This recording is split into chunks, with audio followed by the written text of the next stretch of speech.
hoy os tengo que agradecer vuestra acogida del primer episodio de Historia del Drag y me ha motivado muchísimo a continuar con este asunto. No sé cuánto durará el capítulo de hoy, luego ya lo veremos en la edición, pero me habéis dicho que los 20 minutos se os hacen bastante llevaderos, así que yo sigo en la misma línea. En la última entrega hicimos un estudio general de las primeras manifestaciones de travestismo, ya sea en la literatura, en la mitología, en fin, esas primeras pinceladas que nos daban a entender que había gente que ya tenía ese afán por transgredir en cuestiones de género a través de su vestimenta, ya sea por manifestaciones artísticas, manifestaciones por identidad de género y sexuales, etcétera. Y hoy vamos a hablar un poquito del aspecto artístico en general.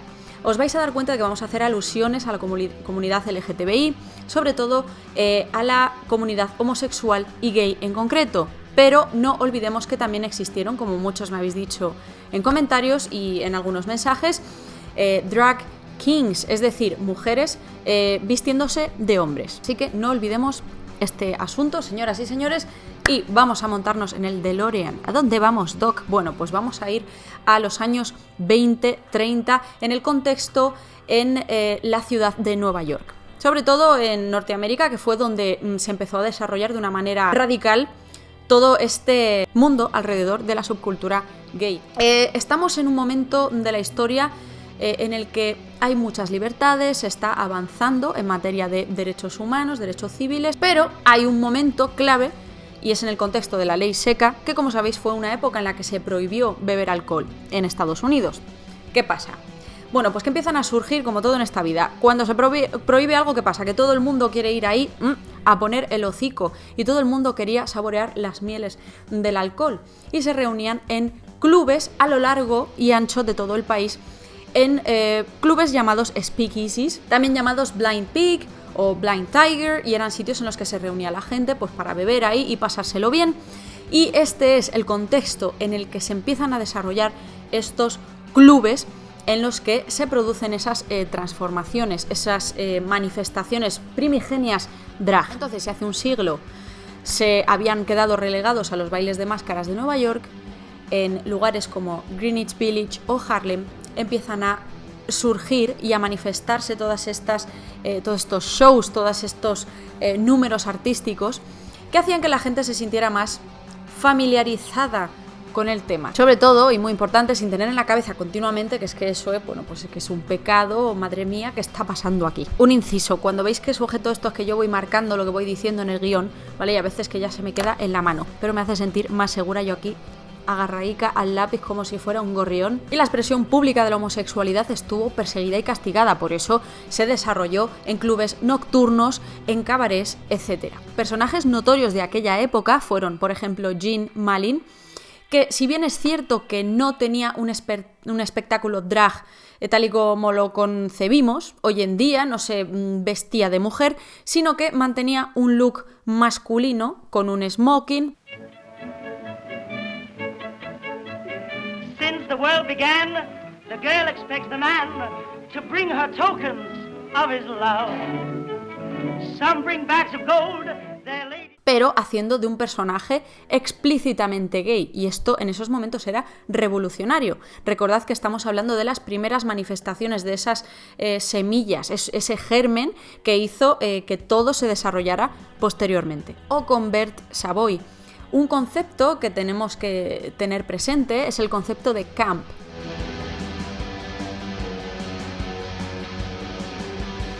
Que es esa manera exuberante y exagerada de recrear esa transgresión de género. En este caso sí se producía un travestismo a través de la vestimenta.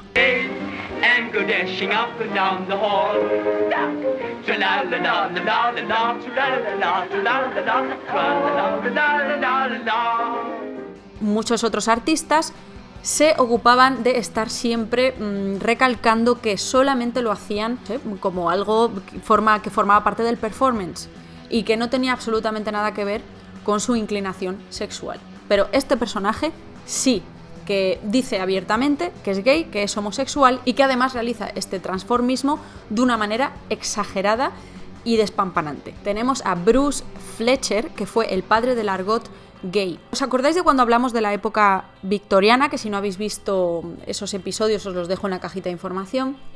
Hablábamos de que no se podía manifestar explícitamente el deseo físico, ¿no? El deseo sexual, y entonces, por ejemplo, pues había un lenguaje que se hacía a través de los abanicos. Bueno, pues había un argot gay para hablar de diversas cosas, sobre todo a través de la literatura, del teatro, de los shows, de las canciones, y se utilizaban ciertas palabras, un lenguaje específico para decir cosas sin decirlas explícitamente. Y hay un tema que me gustaría recomendaros que se llama I'd Rather Be Spanish. Now I am a Spaniard who's different. Yes, I am a Spaniard who's new. La traducción es preferiría ser español, pero en la canción no se refiere explícitamente a ser español como tal, o sea, a pertenecer a España como país. Se referían a ser español como a ser gay.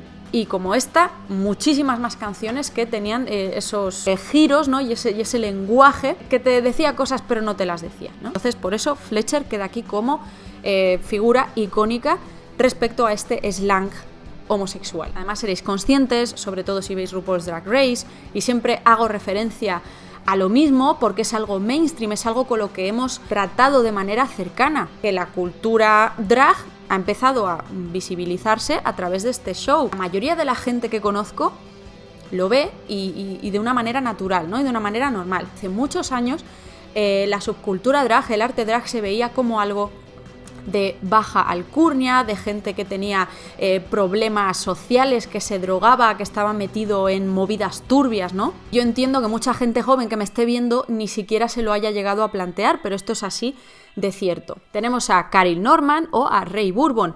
¿Por qué es importante esta persona? Bourbon nunca dijo abiertamente si era gay, si era heterosexual.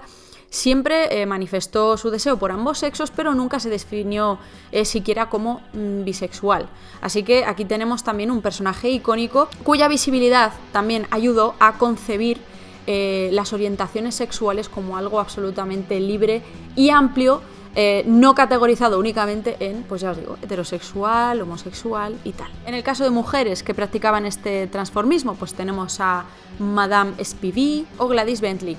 Os voy a poner un par de temas de aquella época, lo que hemos hablado antes de este metalenguaje, ¿no? que se empleaba para hacer canciones, hacer teatro, hacer sketches de humor. Masculine Women, Feminine Men o Das Lila Light de Lavender Song. You look at the clothes they wear, masculine women, feminine men, which is the rooster, which is the hen. It's hard to tell them apart today and say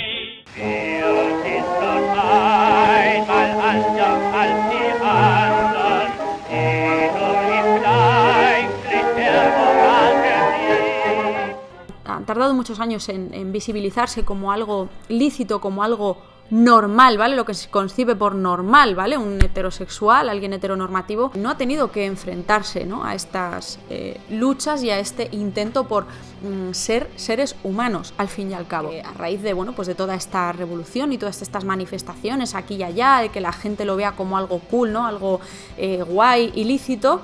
Esto lleva, bueno, pues a que en Broadway haya obras de teatro que tenían personajes o historias centradas pues en esta comunidad. Y el gobierno decide cortar por lo sano y prohibir, literalmente, prohibir que en Hollywood hubiese cualquier tipo de manifestación que se refiriese a este colectivo. Esto ocurrió en los años 30, 40, en los años 50 el senador McCarthy también establece una serie de leyes principalmente en contra del comunismo, pero también centradas en el colectivo gay. Más tarde, en los años 60, como tratamos en el primer capítulo, sobre todo gracias a los movimientos feministas, empiezan a surgir barrios, sobre todo en ciudades como San Francisco, en las que se forman comunidades gays de apoyo mutuo, barrios en los que los establecimientos, cualquier lugar estaba regentado también por público gay o gente que no tenía absolutamente ningún problema con la homosexualidad, y era un lugar en el que se sentían arropados, protegidos, podían reunirse fácilmente para manifestarse, para luchar por el derecho a la vida, por el derecho a llevar una vida normal sin que importase su inclinación sexual o a lo que se dedicaban a hacer pues en sus momentos de ocio.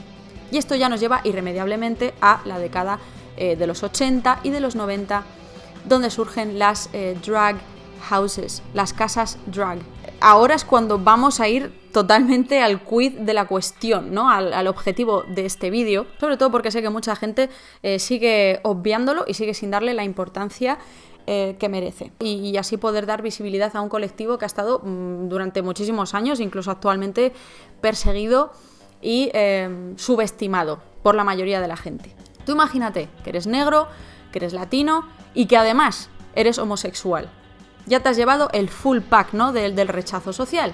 ¿Qué hacías para sentirte protegido? Seguir con tu vida sin pegarte un tiro a las 2 semanas, hablando en plata. Pues se creaban estas drag families, estas familias drag, para darles protección, para darles cobijo. Y además les daban un propósito y una motivación extra en la vida, una motivación artística, que eran los bailes drag, los drag balls. Podemos extrapolarlo a RuPaul's Drag Race en muchos sentidos.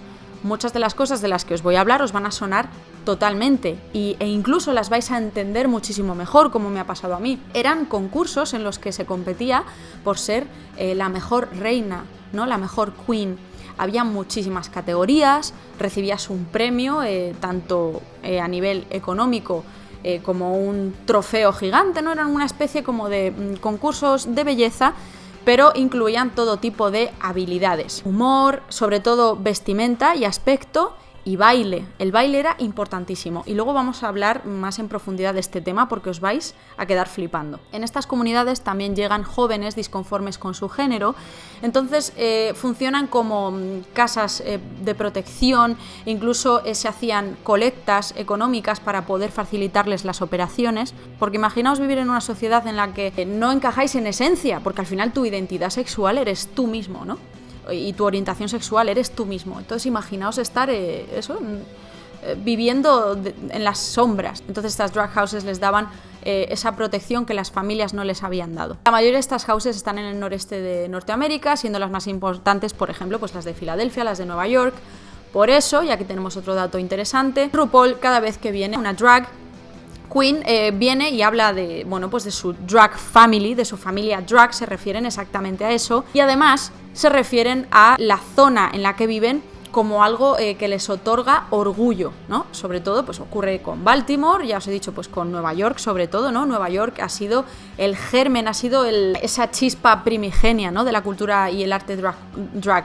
Entonces, por eso cada vez que dicen Nueva York, bueno, pues todo el mundo vitorea, tal, no sé qué, y muchas hablan de ello pues como algo de orgullo máximo. ¿Y por qué creéis que muchas artistas drag llaman a RuPaul Mama Ru? El concepto de madre dentro de las drag houses es el icono, lo más importante, lo que te ha dado la vida, la persona que te está ayudando, la persona que es tu mentora, la que te ha enseñado a maquillarte, la que te ha enseñado a vestirte, a coser, a peinarte, a tener más autoestima, a luchar por tus sueños, a ser una queen cada día mejor. Y todas estas drag houses recibían diversos premios y las que más premios recibían eran las más importantes.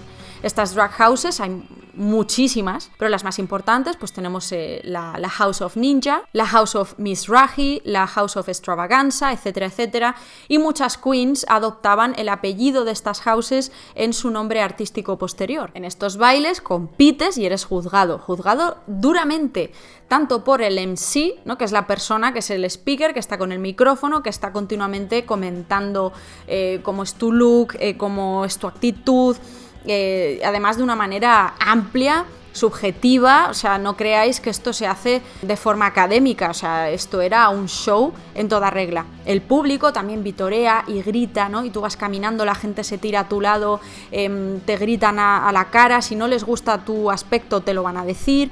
Si al MC, si al speaker no le gusta tu ropa o considera que no te has ajustado bien a la categoría, te va a echar la bronca. Y había categorías de todo tipo. O sea, RuPaul, de hecho, me parece que lo ha acotado todo mucho, ¿no? Y lo ha también para poder encajar dentro de, bueno, pues al final un programa que se emite de manera pública y para que la gente no se aturulle. Pero había categorías pues de militares, se vestían con su rol masculino. Y el quiz principal era pasar desapercibido. Esto es el realness, la realidad, la realidad que tú estás mostrando a la gente. Te vestías preppy, así con un estilo de colegial, en fin, de verdad, todo lo que os podáis imaginar. Y no solo a nivel de vestimenta, también de actitud. Había otra categoría que se llama body, y aquí intervenían personas con todo tipo de físicos, ¿eh? No creáis que aquí había preferencias y tal. El objetivo era que todos tuvieran cabida. Por eso cada vez se creaban más categorías. Había una categoría para los que acababan de entrar, ¿no?, en esa casa drag y era su primera vez en el concurso. En fin, nadie se quedaba fuera, nadie se quedaba indiferente. Y huyendo del concepto este de no, es que esto es una parodia de la heteronormatividad, esto iba mucho más allá. Lo podéis ver en el documental Paris is Burning. Y también hay otro que se llama Kiki, que funciona como spin-off de este que os acabo de decir, que no he conseguido encontrar, así que si alguno o alguna sabéis algo, pues decídmelo en los comentarios. Y este documental de Jenny Livingston fue revolucionario porque fue la primera vez que se mostró en vídeo y con imágenes en qué consistía toda esta subcultura, y aún a día de hoy persiste, ¿no?, este mundo underground que ha estado todos estos años pasando desapercibido y que ahora, bueno, pues está renaciendo. Bien, la categoría del baile, ¿en qué consistía? Era algo bastante específico, con sus movimientos específicos. Recordaréis de muchas drag queens que habréis visto actuar y que habréis visto haciendo un lip syncing, ¿no?, que es haciendo playback con las canciones, porque al final la mayoría no cantaban con su propia voz, sino que imitaban pues al artista. Al principio, los inicios del drag era un afán por imitar pues a las damas glamurosas de Hollywood, como podía ser Marilyn Monroe o Marlene Dietrich.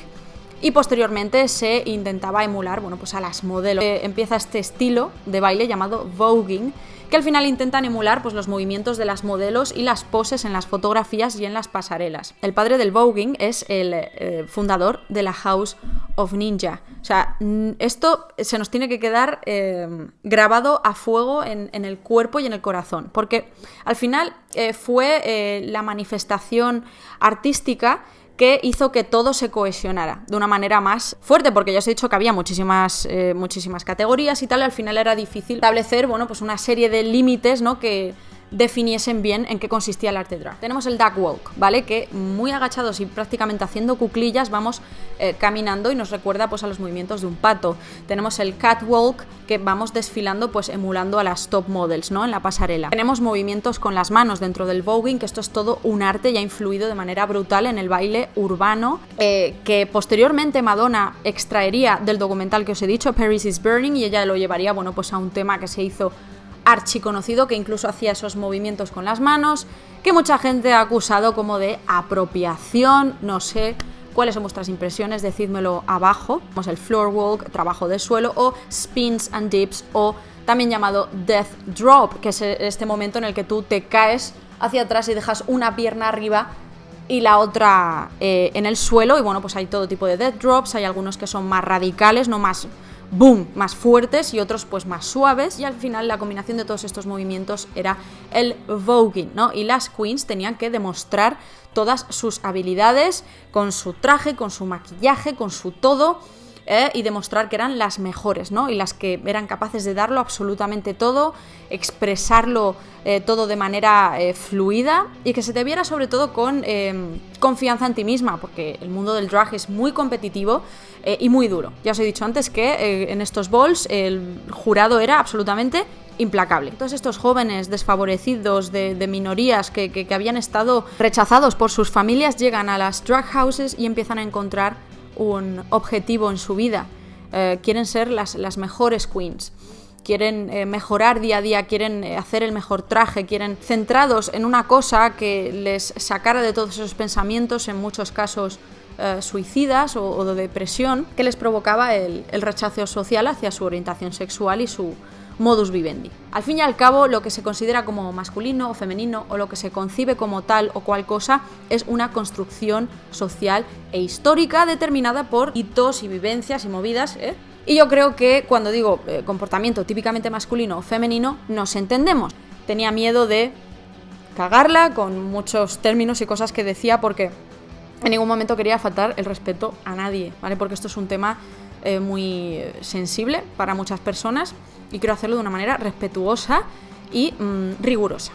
Yo creo que este episodio ha estado bastante completito, no quiero que nos aturullemos con muchos datos, así que vamos a tener que esperar al próximo episodio para seguir hablando de tipos de lenguaje, expresiones, manifestaciones artísticas, incluso hablar de RuPaul's Drag Race. Así que si os ha gustado, por favor dejadme esos likes, porque eso me va a demostrar que esto que estoy haciendo pues os interesa, y nos vemos en próximos vídeos. Fools I have met by request. And how? And when I met those fools, well, say you know the rest. 'Cause I'm Spanish, so I bring that up. Voila!